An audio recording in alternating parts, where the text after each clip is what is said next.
ఇక్కడ ఈ బతుకమ్మ పండుగ 7 రోజులు మాత్రమే జరుగుతుంది. అన్ని దిక్కుల 9 రోజులు 11 రోజులు జరుగుతుంది. ఎందుకు అంటే ఇక్కడ సప్తమాతృక రూపంలో అమ్మవారిని పూజించడం జరుగుతుంది పూర్వకాలం నుంచి కూడా. అయితే అదే రూపంగా రోజొక తీరు అమ్మవారు కూడా అలంకారం చేస్తారు, అట్లానే పూజిస్తారు. తర్వాత నవరాత్రుల పూజ కూడా ప్రత్యేకత ఉంటుంది ఇక్కడ రాజరాజేశ్వరి దేవికి.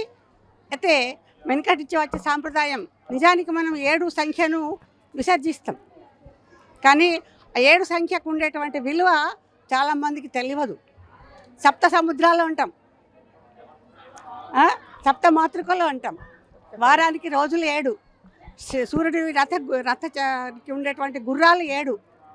నిజానికి చెప్పాలంటే 7కు చాలా ప్రాముఖ్యం ఉంది, కానీ అది ఎవరికి తెలియదు. తెలియకుండా దాన్ని మనం 7 ఏడ్చినట్టు అనుకుంటాం. కాదండి, 7 సమస్తానికే సుఖం కలిగి శుభాన్ని ఆశించేది, మనకు శుభం లభించేది. తర్వాత ఇక్కడ ఈ బతుకమ్మ పండుగ కూడా అన్ని కులాలు మతాలు అనేటువంటిది లేకుండా ఐకమత్యంతో ఉండేటువంటి పండుగ ఇది. ఎక్కడెక్కడి ఆడవాళ్ళు వచ్చి ఇక్కడ పండుగను చూసి చాలా సంబరపడేటువంటి పండుగ మా దగ్గర జరిగినట్టుగా ఎక్కడ జరగదు నిజానికి. అయితే మరి బతుకమ్మ పండుగ ఏంది అని అంటే, పూర్వకాలంలో ఒక రాజుకు 100 మంది కుమారుల తర్వాత ఒక లక్ష్మీదేవి అంశతోని కూతురు పుట్టింది. అయితే రాజ్యంలో కొట్లాటలు వెనుక జరిగినటువంటి కాలం లోపల ఆ యుద్ధం లోపల రాజకుమారులు అందరూ చనిపోవడం జరుగుతుంది. అయితే మళ్ళీ తపస్సు శక్తి లెక్క అమ్మవారిని పూజించి కూతురులాగా బిడ్డను కనడం జరుగుతుంది. ఆమెనే బతుకమ్మ అంటారు. తర్వాత ఈ బతుకమ్మలకు కూడా ఎంగిలి పూల బతుకమ్మ అని అట్లా అని 7 రోజులకు కూడా 7 పేర్లు ఉన్నాయి. అయితే ఒక్కరోజు అందరూ 7 సంఖ్యను విసర్జించింది కనుక 6 రోజులే ఆడతారు మిగతా కులాల వాళ్ళందరూ కూడా. అంటే కులాన్ని అనడం కాదు ఇక్కడ, కానీ మా బ్రాహ్మణుల దినాల్లో మాత్రం 7 రోజులు ఆడతాం. అంటే మేము 7కు కూడా విలువ ఇస్తాం. పెళ్ళిలో కూడా 7 అడుగులు నడిపిస్తారు చూడండి దంపతులని. అంటే అది మనకు ముఖ్యమైనటువంటి పండుగనే కదా. తర్వాత మనం ఈ నీళ్ళల్లో విసర్జిస్తాం వినాయకుడిని, కానీ ఈ బతుకమ్మలను కానీ నీళ్ళలో విసర్జిస్తాం. అంటే ఆ నీళ్ళల్లో ఉండేటువంటి క్రిముల ద్వారా మనకి హాని జరగకుండా ఈ పువ్వులన్నీ కూడా అందులో కలుషితమయ్యి ఆ పురుగులను చంపేస్తాయి. దీనివల్ల నీళ్ళు శుభ్రపడతాయి. వినాయకుడిది కూడా అంతే. అందుకే ఇప్పుడు కలర్లు కూడా వేయకుండా మట్టితో చేయాలి, వినాయకుడిని మట్టితో చేయాలని చెప్తారు. అట్లానే ఈ పూలు కూడా తీరు పూలతో బతుకమ్మను వేరుస్తారు. అట్లానే పూలలో ఎంత రంగులు వేరైనా కూడా పూలు మన వాసన అంతా ఒకటే వ్యాపిస్తుంది. అట్లానే మన వ్యక్తిత్వం కూడా అందరికీ వ్యాపించేలాగా జరిగేటువంటి పండుగ ఇది. మానవత్వంతో కూడుకున్నటువంటిది, ఒకళ్ళకు సహాయపడాలనేటువంటి పండుగ. దీనిలో సహాయం ఏముంది అని అంటే, వినాయకుడిని నీళ్ళలో నిమజ్జనం చేసినప్పుడు ఆ వినాయకుడు మళ్ళీ నీళ్ళలో కరిగిపోతాడు కదా. దాని విషయం ఏంటంటే, మనము కూడా ఎక్కడి నుంచి వచ్చామో మన జీవాత్మ మునిగిపోయిన తర్వాత అక్కడికే వెళ్తాం, మట్టిలో కలిసిపోతాం. మట్టి నుంచి వచ్చినటువంటి ప్రాణులు మట్టిలోనే కలిసిపోతాయి. ఆ మట్టి వలన కూడా ఎవరికి హాని జరగకుండా చేసుకునేటువంటి పండుగ ఈ బతుకమ్మ పండుగ, వినాయకుడి పండుగ అని ఈ కాలంలో మనకు చాలామందికి తెలియదు నిజానికి. కాకపోతే మన హిందువుల పండుగలకి ప్రతి ఒక్క పండుగకి ఒక్కొక్క కారణం ఉంది.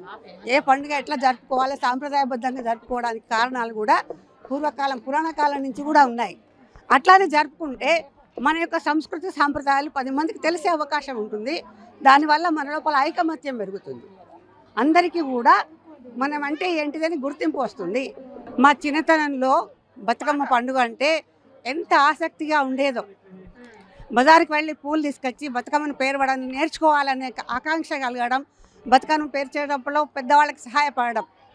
తర్వాత మధ్యాహ్నం భోజనాలు అయిన వెంబడే బతుకమ్మలు పట్టుకొని వచ్చేవాళ్ళం ఇక్కడికి. అప్పటి నుంచి ఆట మొదలు పెట్టేవాళ్ళం. సాయంత్రం సంధ్యలక్ష్మి పాట చెప్పేదాకా కూడా ఒక్కళ్ళు బతుకమ్మను కదిలించేవాళ్ళు కాదు, ఆట ఆపేవాళ్ళు కాదు, పాట ఆపేవాళ్ళు కాదు. అయితే ఆ సాంప్రదాయం అడగంటి పోయింది. ఇప్పుడు పోయి ఈ డీజేలు పెట్టడము, డీజేలకు ఎగరడము, దుంకడము అనేటువంటి ఆటలు ఎప్పుడైతే మొదలైనాయో మన ఆట ఆడే తరీకా ఎట్లా ఉంటుంది అనేటువంటిది మర్చిపోయారు.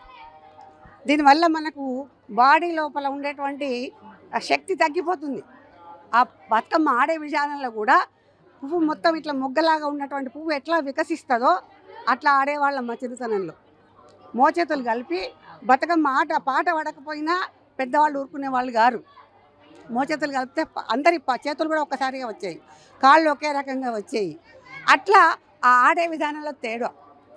మళ్ళీ సాయంత్రం ఇళ్ళకి పోయి బతుకమ్మ సంధ్యలక్ష్మి చెప్పుకొని నీళ్ళలో నిమజ్జనం చేసిన తర్వాత ఇళ్ళలో పిల్లవాళ్ళకి అన్నాలు పెట్టుకొని మళ్ళీ గుడికి వచ్చి మళ్ళీ కోలలు ఆడేవాళ్ళం. కోలలు ఆడినప్పుడు పాటలు చెప్పుకునే వాళ్ళం. ఈ డీజేలో కూడా అవి లేవు. పాటలు కోలాటం మీద పాటలు మేమే చెప్పుకునేవాళ్ళం. దానికి కూడా ఈ పిచ్చి పిచ్చి అర్థాలు వచ్చేటువంటి పాటలు కాదు, దైవభక్తికి సంబంధించినటువంటి పాటలే. ఉదాహరణకు ఒక చిన్న పాట చెప్తాను. అందాల రాముడు ఇందివర శ్యాముడు ఇనకులాబ్ది సోముడు ఎందువలన దేవుడు అనేటువంటి దానికి జవాబు, తండ్రి మాటకై పడవుల త్యాగమే చేసెను, ధర్మము కాపాడుటకై సతినే విడనాడెను, అందాల రాముడు అందువలన దేవుడు. ఇట్లాంటి అర్థం వచ్చేటువంటి పాటలు మాత్రమే మేము కోలాల మీద చెప్పేవాళ్ళు. ఆ పాటలే ఇప్పుడు ఎవరికి వస్తాయో లేవో తెలియదు. బతుకమ్మ పాట అంటే తెలియదు. ఆ బతుకమ్మ పాట కూడా డీజేలో పెట్టడము, దానికి తగినట్టు ఎగరడం. చెప్పులేసుకొని బతుకమ్మని ఆడుతున్నారు, చెప్పులేసుకొని గమ్మరమ్మ తీసుకొస్తున్నారు. అట్లా అంటే కాళ్ళ నొప్పులు మోకాళ్ళ నొప్పులు అంటే మనం చేసుకునేదే మనకు వస్తుంది. అప్పుడు అట్లా కాదు, శరీరానికి తగినటువంటి శ్రమ ఇచ్చేవాళ్ళం.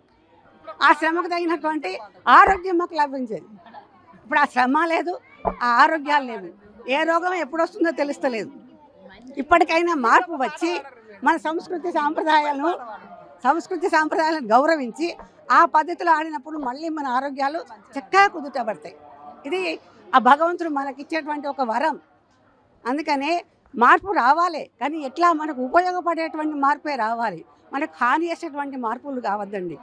అట్లా కావద్దని అందరిలో మార్పు రావాలని కోరుకుంటూ ఈ చిన్న అవకాశంకి ధన్యవాదాలు.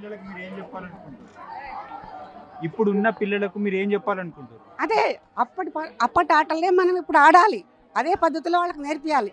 ఇప్పటికీ నేను కోలలకు పిల్లలకి నేర్పిస్తాను, పెద్దవాళ్ళతో ఆడను, పిల్లలకే కోలలు నేర్పిస్తా.